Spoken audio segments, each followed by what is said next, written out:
right, industrial speed dating, industrial talk speed dating. We're talking to FANUC, we're talking about this tech, and we're meeting with Mark. Talk to us a little bit about this. Well, this robot right here is the ArcMate 100ID. It's an arc welding robot, specifically made for arc welding.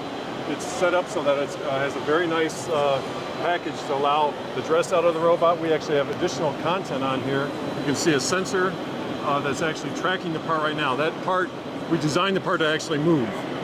Normally you wouldn't do that, but we did in this case. When you say arc, real quick, that's a MIG setup right there. Yeah, MIG welding setup. Yeah, I got it. Okay. Exactly right. And so we make so that part can move every time we flip it a little bit, and that laser seam tracker can find the joint, and it moves the robot so the wire is right in the joint. And so when we actually do a live weld, we're trying to show it so you can actually see it, but when we do a live weld, the weld will be right in the joint no matter how much that thing moves around. Is there a way of being able to sort of QC that weld right off the bat and saying, okay, I've welded it, the machine welded it, it nailed it?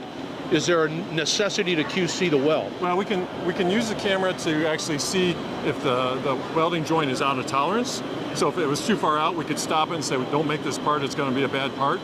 After the weld's done, there is a camera. This camera can be used to inspect the weld and make sure that it's a good quality weld also.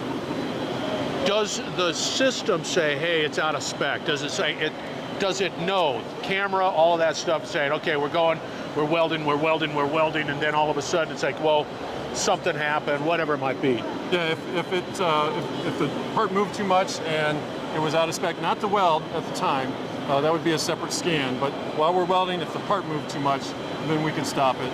Once we make the weld and we come back and do an inspection scan on it, then we could say, there's this problem right here. Programming, is it difficult? It's not difficult. I've programmed these for a long time, so maybe I'm biased. Yes. But it is very easy. One thing we're doing, that's why we have this robot over here, is we have a difference now. This robot is programmed with what's called a teach pendant, and you can see it down there on the controller. Oh, I see. So it's got a lot of buttons, but if you look at the actual program itself, it's all basic English type language. Right. It's not codes that you have to memorize. Right. It's language that you can understand, so it's easy to program in that regard. But just for reference, we're a little bit aged, I'll say, and people in the younger crowd are moving in and they want to have more of an iPhone interface. They do. Yeah. So take us over here. That's what this is. Yes. We can work around that. All right. So you can see the difference. I'm sorry. You guys keep talking. The difference is we're using the actual tablet here. Right. Okay. And if we want to program this thing, we can actually use the tablet to generate the program.